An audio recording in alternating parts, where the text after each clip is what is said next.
Welcome to the BrightWord Books Podcast, where we bring inspiring authors and their incredible stories to life. I'm your host, Chris Dabbs, and today we are honoured to introduce Eduardo S. Advincula, a certified nursing assistant whose life on the front lines during the COVID-19 pandemic became the foundation of his moving memoir, King Jesus Christ's Nursing Assistant: My Life Story as a Caregiver.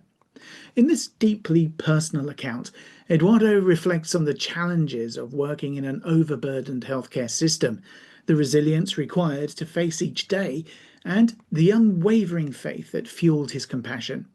Rooted in his strong Filipino heritage and guided by the values of service, perseverance, and dedication, Eduardo's story shines a light on caregiving as both a profession and a ministry. Join us as we talk about his journey, his calling, and the lessons he hopes to share with the world.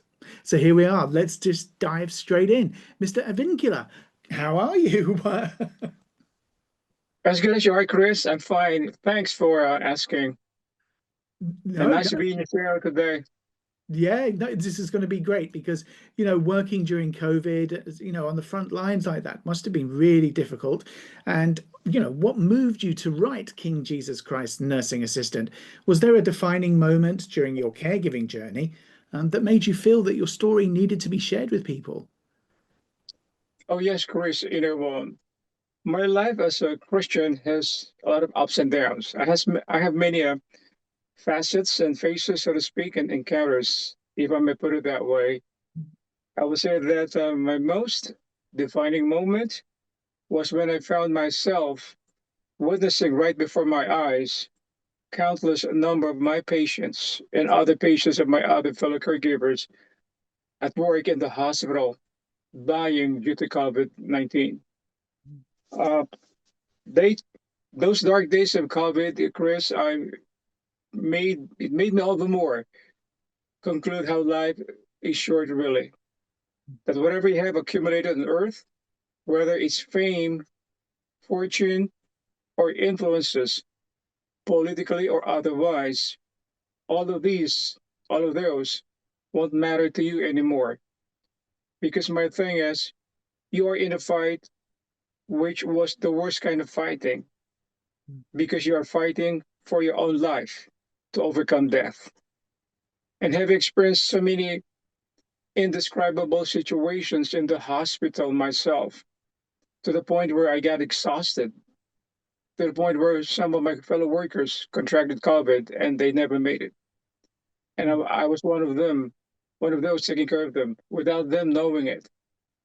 Some of them faced death untimely. Right. And going home after work, sometimes we would be asked to work more than 8 hours. I would start at 7 a.m. in the morning. I was supposed to go home at 3:30 in the afternoon, but because of a lack of staff already, and we're being overwhelmed by the entry of a pandemic, that pandemic COVID, we would be asked to do 16 hours up to 11:30 in the evening, and that you could imagine how exhausting that was, and that Mm, was for us and for me as well. mm, And having gone through all those experiences in 2020, it all the more emboldened me actually to write a book about my experiences. And for that matter, since I have been writing manuscripts, movie writing, doing some movie writings as well, and poetries and essays, mm. since I was a high school campus writer as well as in college, I had a lot of manuscripts that I wrote before, but I had never made them published yet. This happened to be the very first book that I thought of publishing because it's very timely. It speaks about the reality of life and speaks about myself too. It made me realize how having seen my patients begging to still live, seeing my patients crying, moaning, groaning right before my eyes before they pass away, that put a stop to my own ambition in life. Mm. I was not a caregiver back in the Philippines. I was doing a different kind of job. But seeing all those experiences, experiencing those moments where I said to myself, this could have happened to me too. So I might as well give my best now before that thing, that day transpires. And so when I was contemplating of writing and rewriting the manuscripts of my book, King Jesus Christ, Nursing Assistant, my life story as a caregiver, I prayed to God so hard. And I asked him to give me more wisdom, more knowledge to be able to write this book in such a way that the glory won't go to me personally, but the glory would always go to his divine name. And that's about it. Wow. On December 5th, 2024, prior to the publication of it on Amazon now, I started contacting book publication companies, and I got one of them. And that's why we had an agreement, and here we are now. We're talking about my book. Yeah. Well, that's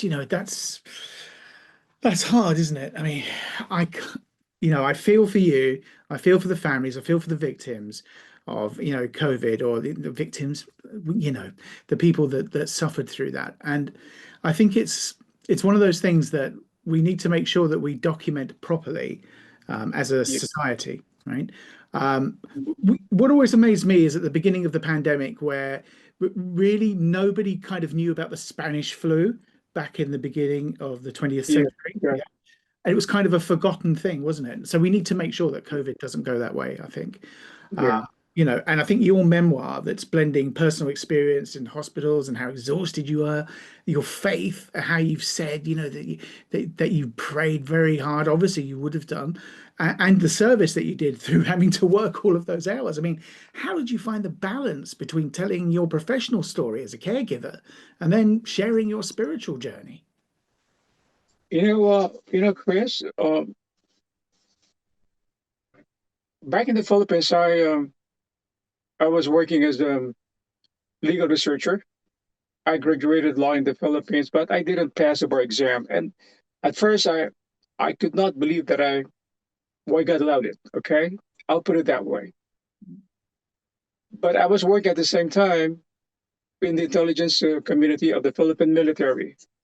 My father was a colonel in the Philippine military. He was the best friend of the former late president, also General Fidel V. Ramos. And they were friends until my father died in 1997. When I graduated on my first degree, I finished the Bachelor of Science in Foreign Service and major in diplomacy. And my dad was grooming me to become part of that government, not a government official, so to speak. And then I studied law. Hmm. But my dad passed away in 1997. I graduated in 1998. I was doing military intelligence work because my father put me to become, after my graduation on my first degree, he put me in the intelligence service of the Philippine Military Joint Chief of Staff as a special agent. Right. And I was doing a lot of intelligence work, and never in my mind did it ever occur for me to become a caregiver. My father passed away in 1997, having my law degree in 1998. I started working as a legal researcher. I again worked as an intelligence officer this time for the Philippine Coast Guard. And I was doing intelligence work in the heart of Manila and outside. One thing that became a defining moment for me, Chris, was when I was doing some intelligence work in the heart of Manila, and there was a traffic. It's in my book, actually. There was the traffic, and across me was one of the biggest hospitals in the Philippines, public hospital. It's called the Philippine General Hospital. As I looked up to my side, I saw a lot of ambulances unloading a lot of patients. Those EMT guys were unloading almost nonstop. That was prior to the COVID. And I looked at them, and for some reason, something touched my heart.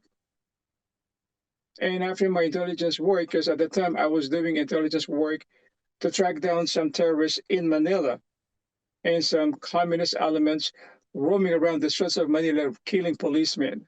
That was my job back then, part of my job actually. But right after I went home, I made my report. I went back to the office first. I did all my report. And then that night, after I got home, that incident of looking in that hospital with all those patients crying, family members crying, weeping, and begging, talking to the doctors, talking to the EMTs, saying to them, please save my dad, please save my daughter, please save my uncle, my son, and so on and so forth. I could hear them because the voices were so loud. Something resonated in me personally. I never got to sleep anymore that night. The following day, I had to go back to work and still do what I was supposed to be doing. So that's one instance where I would say it blended my memories blended with that incident because there was already a seed being planted in me by God. At first, I didn't know if that was meant for me to just realize to see those people begging for help, to see how sickly those people are or were. But at the end of the day, after all doing all my tasks back in the Philippines, accomplishing a lot of legal work, working for Filipino politicians, working for Filipino ambassador, working for the Philippine Army Reservist Command, teaching the Filipino soldiers the Philippine Constitution and to observe human rights and how to be so lenient and kind when they're in the battlefield, not to involve any innocent civilians, teaching them the wars, the War Powers Act, and all those stuff. When I get here in the United States, something dawned on me. And that's when I started working in the hospital. And it was really a different scenario in my life. Mm. I was really Christian back then. I grew up in a Baptist church. But when I got here, I kind of made more researches about going from one denomination to another, finding that true meaning of religion. Because in the Bible it says God accepts the kind of religion where you must be very kind to the poor, you must be very kind to the widows and the orphans who are in distress. That's a kind of religion that I was looking for. I shifted to another religion. It's called the Assemblies of God, Pentecostal, so to speak, non-denominational. In 2018, of September 23rd, I got ordained, but I was already working as a certified nursing assistant in my hospital. It's called Kaiser Permanente Hospital. And 1 year prior to the advent of COVID, I became ordained. At the time, working as a certified nursing assistant, I was I was feeling totally different. I felt tearful all the time. I would see my patients suffering, going through so much pain. And this was even prior to the COVID season. Then the advent of COVID, I have established so many friendships, especially with my patients, but only to face the reality that after a few weeks, after a few months and days of friendship, I would get to know that they have succumbed to physical extinction due to COVID. I would say not all of them, but many of them are now in another life, so to speak. I even had some coworkers, just like what I told you, that suffered the same fate. And some of them survived the agony of having COVID, and some did not. And studying every situation, it became all the more personal to me, Chris.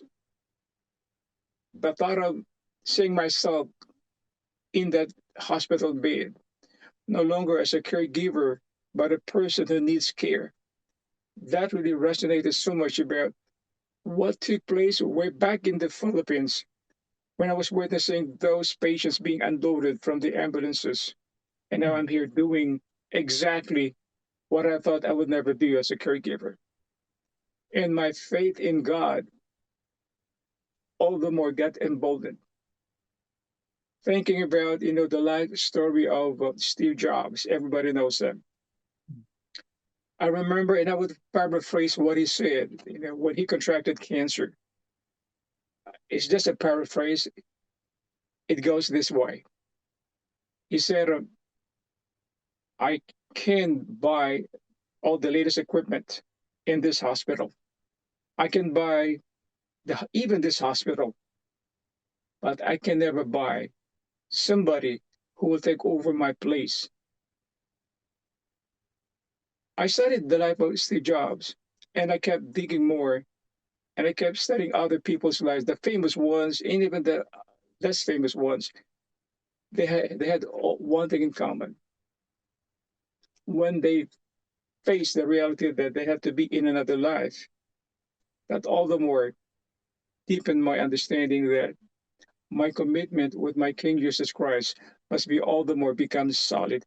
I don't know if many of them that I read, of those famous people and less famous ones, know God that much, but what taught me becoming a lesson from what I got from them was that I'm helpless as an individual. I am defenseless, and I can never be somebody without the help of my King Jesus Christ. Those years when I was doing my best job in the Philippines, at first I thought I would make it, although I was praying.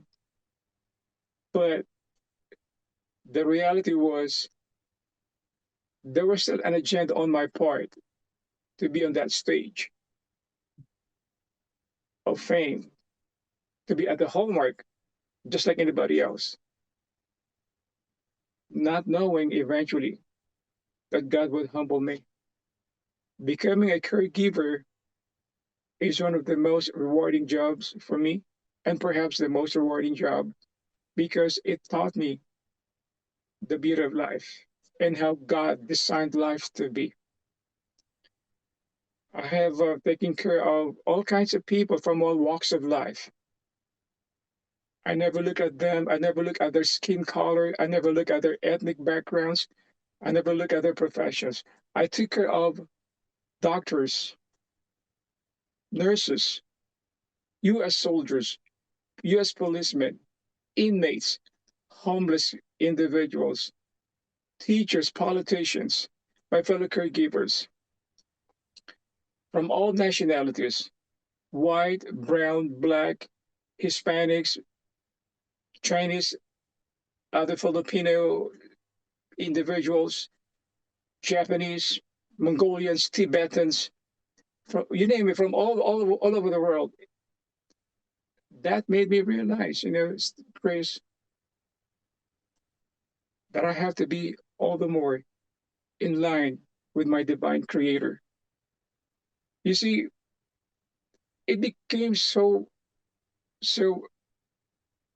deeply ingrained in my mind and in my heart that at the end of the day, I should always be thankful because after my 8 hours of work, even my 16 hours of work, I would get the liberty to go home. But some of my patients may not go home anymore. Some of them may die there, which actually happens all the time. Some of them may go home, but in them, in their lives, there's this terminal illness attached to them, just waiting for that moment when they would pass away as well. That changed my whole thinking as a person. I never thought about these and that. Just like what I said, my deepest conclusion in life is everything on earth is temporary. Everything is ephemeral. Nothing is lasting. What I leave on earth will be the legacy where God will be glorified, honored, and pleased. And there are situations actually, Chris, where I would be verbalizing at the back of my mind. Sometimes I would be verbalizing silently, especially during the COVID season where it was getting worse. It was getting stressful. Many of my coworkers, including myself, were already exhausted. And I would verbalize silently. I would say, my King Jesus Christ, give me more strength. Just give me more strength. Give us more strength. This is something that you have allowed to happen, and it's a shock to the whole world. But I know there's a reason why you allowed this to happen. So give me more strength and let me serve you more. Don't let me surrender. Those were the exact words I was always verbalizing quietly. And when I would be driving home after my work, right in my car, I would be in tears because I knew those established friendships I've had with my patients, the friendships would still be there, but my friends are gone. Those patients that died are gone now. They will just serve as memories. And part of the reason why I wrote that book is because of those instances that really took me by surprise because of the COVID, but eventually made me realize there's a reason why all these things happen, Ed. And that's it. The powerful stuff there, Eduardo, powerful stuff. Um, you know, I think that being a caregiver in itself is, commendable. But you describe caregiving, obviously, not just as a job, right? It can't be, can it? But you also describe it as a ministry. I mean, can you share how your faith shaped your mindset and purpose in this role? Obviously, asking Jesus Christ for help and strength to get you through those dark days was part of that. But how else? Oh, yeah. So when I got ordained on September 23rd, 2018, and then the COVID happened, my patients sometimes would ask me how I like my job. Do I love my job a lot? And having gone through so much ups and downs in life myself, I would always tell them my job is not only a job to earn a living, but this is also a ministry. And one of them, I remember one of my patients asked me, "You sound like a pastor. Are you?" And I would outrightly, honestly tell them I am. And they would be asking for praise right away. Because at that moment, when I was taking care of that patient, she was going through a lot of depression. The husband was there, the family members were there. She was going through a lot of depression, a lot of emotional pains, and with cancer as well. And the moment that that particular time when they asked me that I sound like a pastor, and for some reason I was even wondering why they asked me that question, but I was ready enough to give them the response by saying I'm really am a pastor. I'm a pastor, and they asked for prayers. And right at that very moment, we prayed. Hmm. I don't know what happened to the patient after that, because a few days when I was on my days off, I would come back. I would be asking for my patients where they were, and I guess the doctor sent the patient home, and the patient said, and the doctor, and then my nurse said, "It's over." Doctor said she might die soon, and the family members and the patient opted to go home. And there was another incident where a retired U.S. Marine with cancer. He's part of my assignment, and I went to his room and I asked him if he needed more before I go to my other patient. I spent so much time with him because he was so helpless. And then he made me sit down. His wife was also in the room. He made me sit down on the side of the bed. And he told me, I would never forget this instance. He said, "You've been very good to me, Ed. Can I call you my son?" I almost wept because I told him, "You know what, sir? I know what you're going through right now. I know you don't like it. My father also had cancer before he passed away. And you can call me son all the time, but can I call you my dad? Because when he passed away in 1997, I graduated in 1998 in the College of Law. He wasn't there anymore for me. And it broke my heart. Mm. And I told him, can I call you my dad? He hugged me so tight. And the wife in front of us started crying. And right after that, before my shift ended, I went back to him. I said, sir, I'll come back tomorrow. I hope you're going to be part of my assignment again. And he also gave me a salute. Both of us saluted each other. The following day, I came back to work. He was not there anymore. And I don't know. I asked the nurse. She simply says he got transferred. I did not delve into it anymore because that's not part of our, HIPAA thing. So we shouldn't be asking more about the patient when the patient is no longer part of our assignment.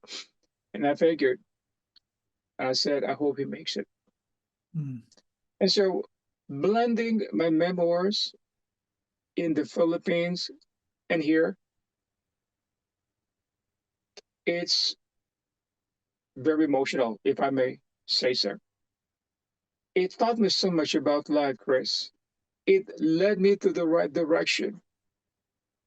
It led me to always realize there are people around you that need more help, and do your best Mm. before that time comes that your appointment with death happens. It's always like, on my part, thinking about what can I do for this helpless individual before I go.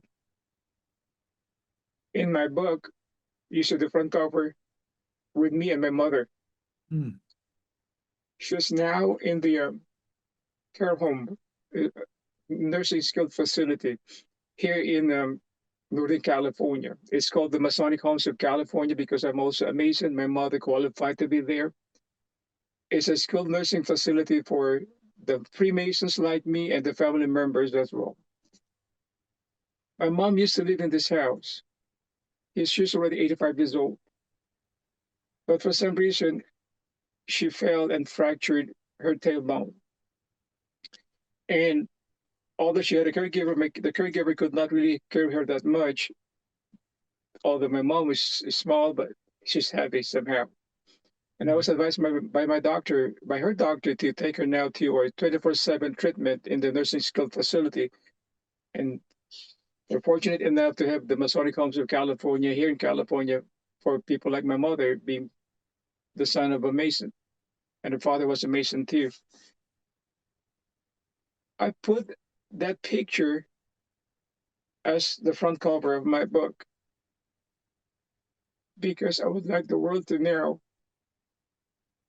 that once you decide to become a caregiver, there has to be a commitment, there has to be compassion, there has to be empathy, and there has to be sincerity.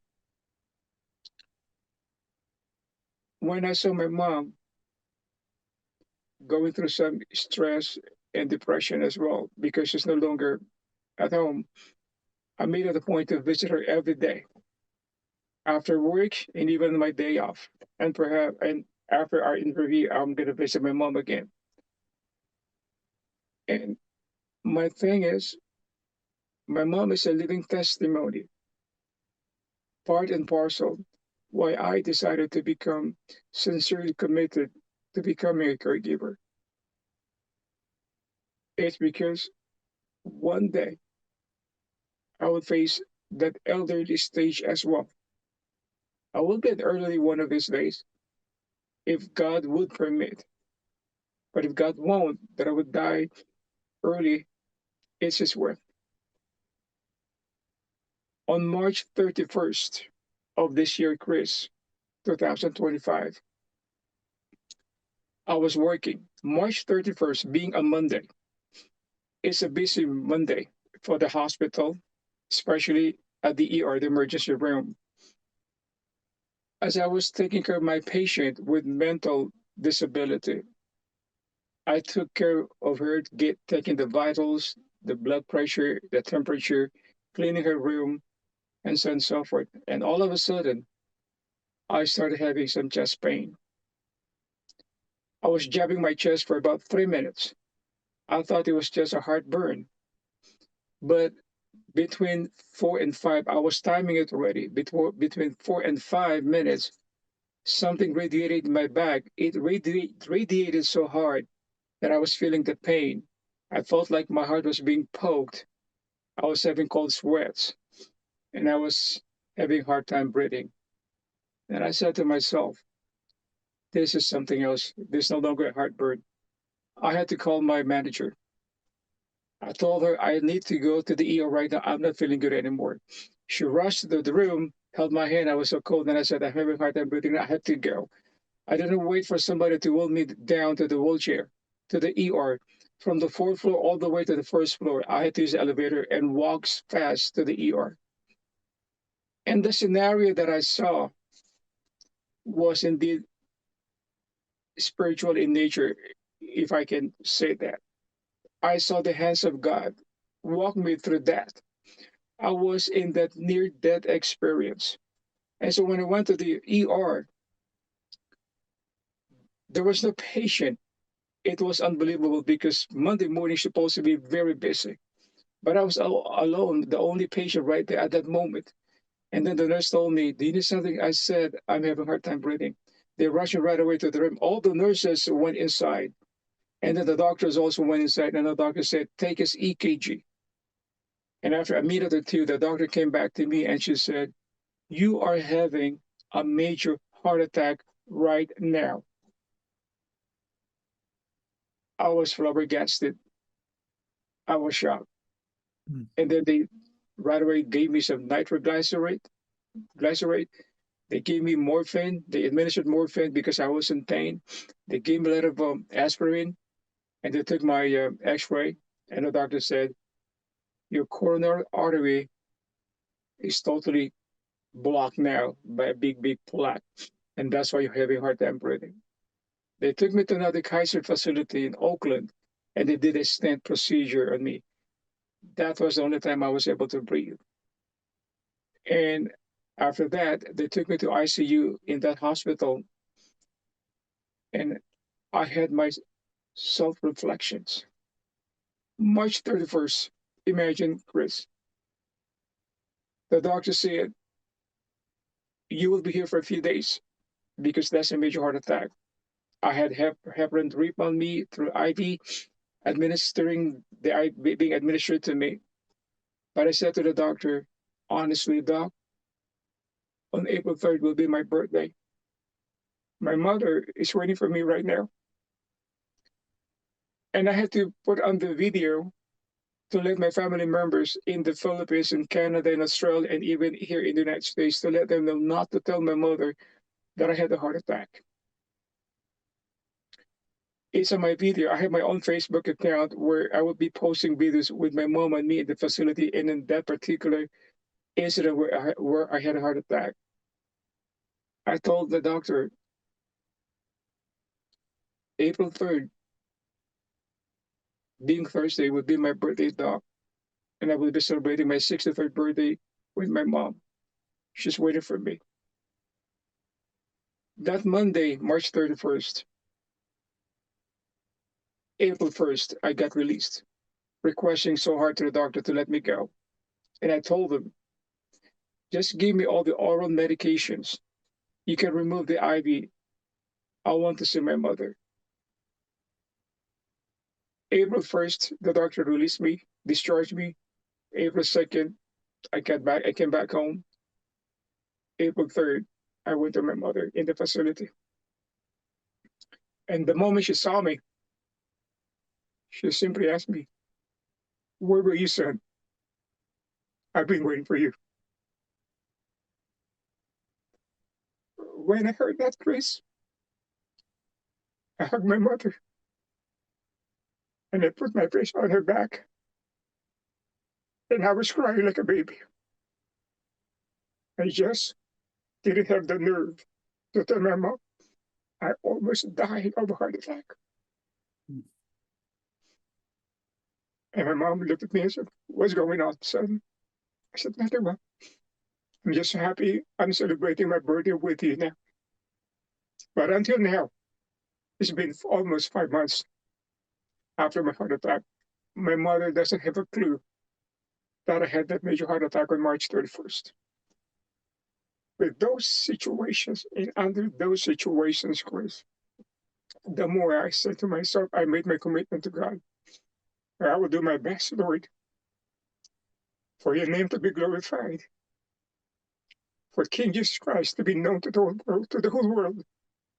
It's okay if they don't remember the author, if they don't remember my name, but the mere fact that the title itself is King Jesus Christ, Nursing Assistant, King Jesus Christ alone, and I'll be very happy. And I hope and I pray this interview would spread like wildfire, knowing that King Jesus Christ has been in my life all throughout. And that's all I can say, Chris. Well, Eduardo, that was a Sorry very, if I'm right. no, you don't worry, don't worry. That's really, I mean, what can I say? It's powerful, of course, because it's the truth. It's something that's happened recently, and I think that as well, by the sounds of things, your caregiving and your ministry in the hospital has really kind of helped you to be able to cope in some way with that, but also it must have been snowballing behind you emotionally. Oh, So yeah. yeah, and that must have been kind of like, a release for a lot of that. And it's probably not all released because of the stress and things. But your Yeah. story, that this is the point, your story is really human. And I, I don't want to sound crass, Eduardo, by saying that, but it really is. I can get obviously your emotion from this. I mean, how did your Filipino heritage help you with that? Your upbringing and cultural values. And is that different from what you see in the US, for instance? Did that change the way that you approach the caregiving? Well, our Filipino culture, Chris, is we always take care of the elderly. Right. That's ingrained in the culture ever since, even before the colonization of the Philippines by the Spaniards and other foreign countries. We were taught in school, and we're seeing it right before our eyes how the elderly were being taken care of in the house. We never wanted actually our elderly to be in the care home, but for some reason, due to call of duty that we have to work, and sometimes for financial reasons where some people cannot afford a private caregiver. There are Mm. programs where we had no choice but to bring them to the 24/7 treatment in a care home. In the past, there was no care home in the Philippines. Actually, No. they were all after being treated for some illnesses, they would be sent back home, and there would be people, relatives, to take care of that elderly until the elderly would pass away. My thing is, I understand the situation here in the U.S. is always like fast tracking everything, and it's somehow not only somehow, but I would put it this way, practical as well. If the elderly could not get enough treatment at home, and the care nursing facility has all the resources, and we can visit them, why not do it? Mm. But not necessarily abandoning them. What really breaks my heart as a personal account, I've seen some elderly wishing that their family members would still visit them. And unfortunately, they've been there for years and nobody would visit them anymore. So I think that's one of the main differences in our culture because I promised my mom. At first, she was hesitant to be in that facility, but I said to my mom, "This is for your own good, Mama, and don't you worry. I will be here for you every day to the best that I can." And I would be asked by many of my friends, "Don't I get tired after work?" And you know how difficult it is. Don't I get exhausted? I said, "I just would like to enjoy every moment I have with my mother. I have already lost my father. If he were alive today, he would have been 95. My mom is 85 now. They're 10 years apart. If my dad would be alive today, I would be the very caregiver for him and to him. And I would give my best for my dad. But he died in 1997. He was only 66. He was born on March 15, 1930, 2 months before he would have become 67. He never got the chance to live that long. He died of cancer. And so I said, God has given me the opportunity to enjoy my mother. At age 85, I know my mother is going through a lot of pains now. I could see somehow she feels depressed. And here I am, one of her sons, encouraging her not to lose hope, whispering to her ears to verbalize the name King Jesus Christ. Just because I just couldn't tell her what I went through. I kept telling my mom, just keep looking up, Mama. We're going to be here together. Plus the one who takes care of us. And his name is King Jesus Christ. My mom sometimes would be feeling hopeless. But the fact that God put me here for a reason, I have the clear understanding that my work back in the Philippines won't matter to me anymore. The caregiving job that I have matters most now. Because just like what I shared with you, one of these days, I'll be gone too. I won't be around. And that's why I wrote that book, to serve as a legacy for people, that you value your life to the point where you care for others as well. That in everyone's life, there's this divine being who looks after us if only we will call upon his name. And his name is King Jesus Christ. And that belief has certainly helped you, hasn't it? To deal with all of this, COVID, your parents, your heart attack. It's yeah. I mean, I think it's a really good idea writing this book because, as you say, it's about leaving a legacy, isn't it? And if you like other caregivers or aspiring caregivers or those who are already, caregivers, what advice would you give them, considering the amount of experience you've had in such a short time? How would you, help them to struggle with burnout? You know about that, or questioning their path because you know about that as well, don't you? Oh, yes, Chris. Chris, just like any other profession, whether a doctor or becoming a lawyer or becoming a soldier, is not for everyone. Mm, So I have some coworkers really that gave up, especially during the COVID season. They mm, said, this is not for me anymore. I just couldn't handle it anymore. I have friends who are registered nurses that finally said to me, 5 years of becoming a nurse is good enough for me.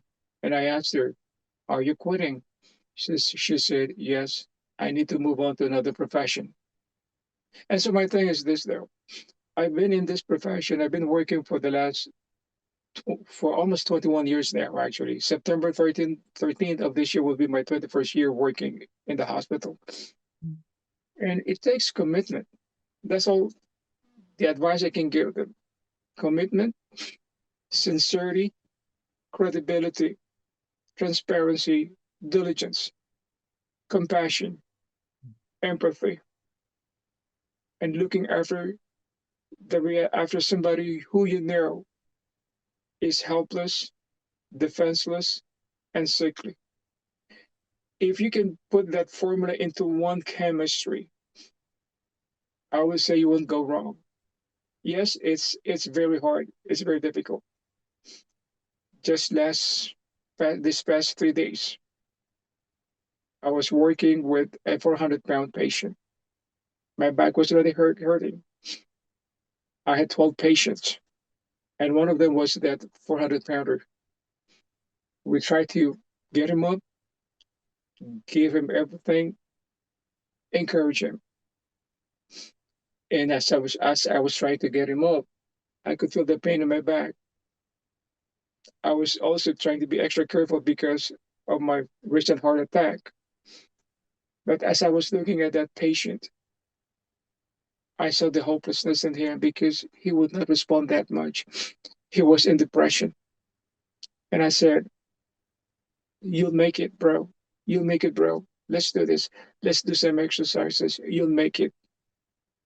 He started smiling. But at the end of the day, after that, I thought about him too. I said, what if I'm in his situation? What if I'm not a caregiver? How would I feel? And then going back to what I went through, those lowest moments and the recent heart attack, I said, combining them all, I verbalized again, Lord, you have me in this job for a reason, to be an encourager, to be a pastor with a ministry in caregiving, aside from preaching and counseling. And I said to him, even just last night, when I had my personal devotion, I asked him, I told him, I don't know for how long you will have me live in this world, Lord. The prime years of my life are gone now. I'm facing my twilight years. I'm 63. I don't know for how long you would want me to live. If you want me to live until 70, that's a grace. That's a blessing. If you want me to live until 75 or 85, Lord, the only thing I ask of you is always make me healthy, energetic, so I can help more people. That seems to be one of my slogans now. Not only one of my slogans, but my main theme is always now. As I wake up every morning, Chris, I have a lot of thanks to God. Just like how I counsel other people. Even at work, I would hear my coworkers every time we greet each other. How are you? How are you doing? Some of them would respond to me like, same old, same old. And I would cut them off. I said, hold on, bro. Be thankful because God woke you up this morning. Many people had plans yesterday. Many people had dreams to do today, but they never woke up. They died. And come to think of it, we are in this hospital working, not as patient working. We're not the patients. We are the caregivers giving care to those patients. Just see a big gap between us and them. After 8 hours of work, we get to go home. Most of them won't.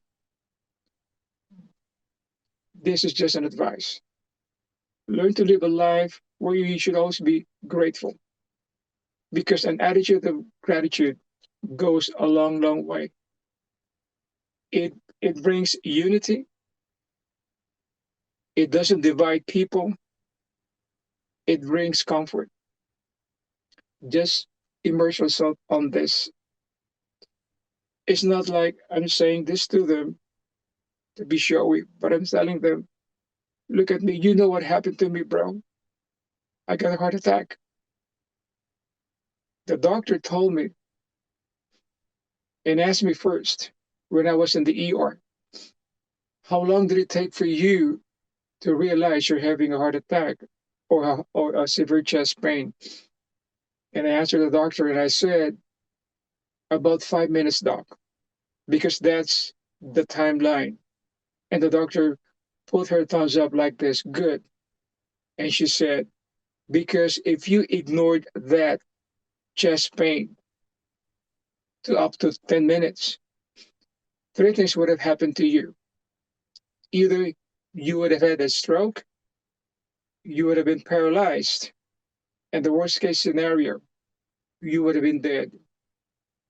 And as when I try to reflect on those words of the doctor, I figured if I died in that room, I was a sitter. That means I was supposed to be taking care of the patient one on one because of her mental disability, and I had to record everything what the patient was doing because the patient sometimes would be coming out of the bed trying to escape and so on and so forth. And I had to inform the nurse, the doctor, what the patient has been doing.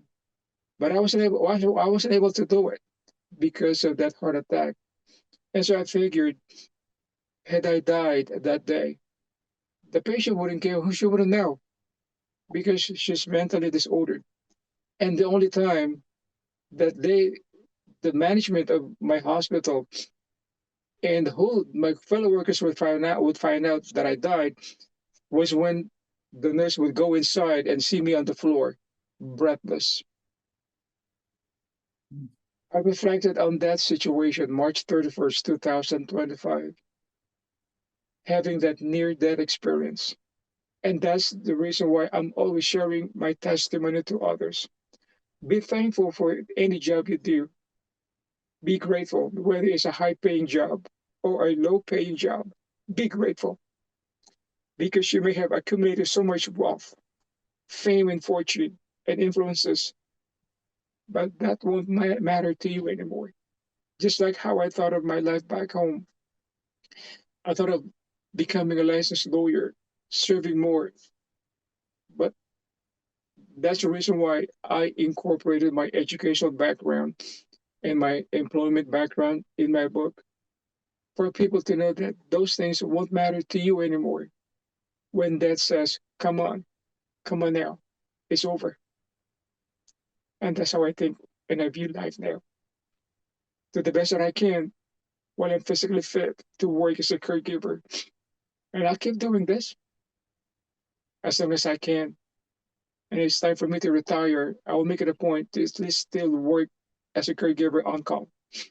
And if given a chance actually to do some TV series about this, to do some movies about this, I would, just for the purpose of letting the whole world know the divine creator comes first in everyone's life before you think about yourself. I was offered other interviews, Chris, and I did it already on CBS Radio. I also shared the same situation in my book as well. And looking forward, doing some entertainment where it could be done into a TV series or into a movie, and then have some profits where it can be contributed to those less fortunate people. Right now, Chris, if I may share this with you, I saved a little bit of my money sending to my fellow pastors in the Philippines and some friends of mine who are also pastors in Africa and in other Asian countries because they're building churches. But unfortunately, it getting too expensive for them. And I told them I will do my best to assist you financially. I did it in the past, but unfortunately, I told them I'm just depending on my paycheck to paycheck income. I'm not depending on my church. I'm not depending on any other non-organizational group where they can help me with this. It's just a matter of me saving some amount so I can send it to you and that you can build churches. And you can help also those members who are less fortunate. And that's what I do, Chris. And that's part of the reason why also I wrote this book, because some of the royalties I'm getting from this book are being saved now to be sent to the Philippines. Ever since this book started getting some royalties, I already sent some to the Philippines and to Africa.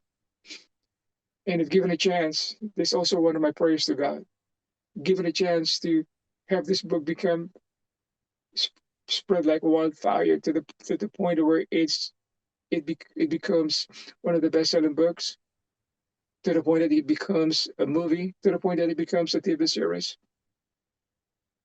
I promise to him much of the earnings would go to those in need more than I need it, more than I need it. And That that's shows it, you. Chris. Yeah, well, Eduardo, that's nice.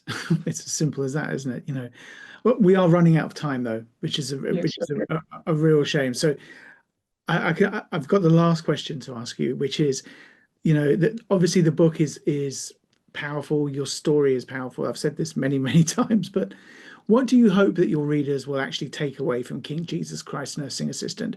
What lasting message or legacy or feeling do you want to leave in their hearts?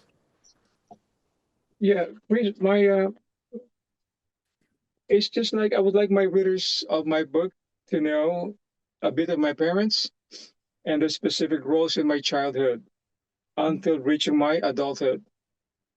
My, I want them to know the life story also of my dad and my mom, and I would like the people to know also the volatile condition during the COVID-19 season.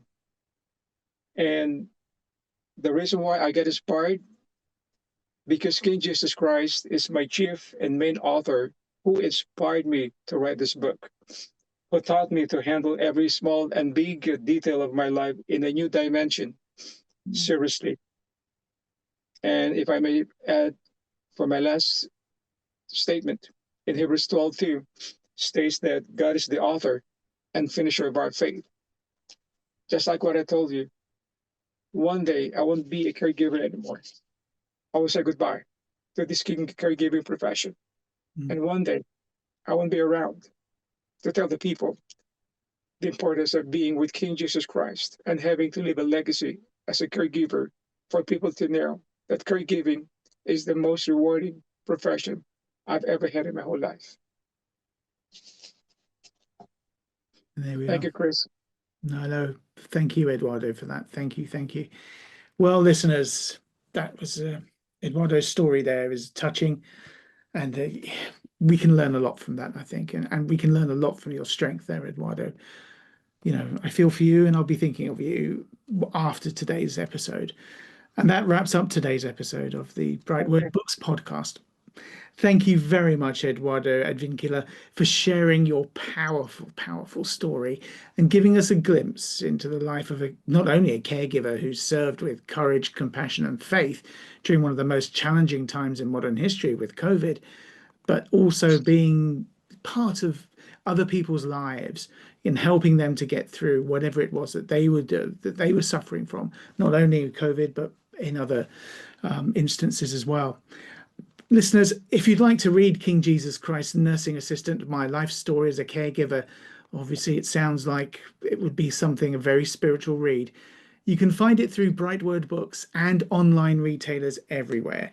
So we hope Eduardo's words inspire you to recognize the quiet heroes among us and, you know what, to remember the profound impact of kindness in times of crisis. So until next time, keep reading, keep learning, and keep shining your light. And Eduardo, thank you so much for joining us, and I hope we speak again in the future. Yes, sir. Thank you, Chris. Thank you. Good to meet Thank you, you. sir. Thanks. Yes, Bye-bye. sir. Bye-bye.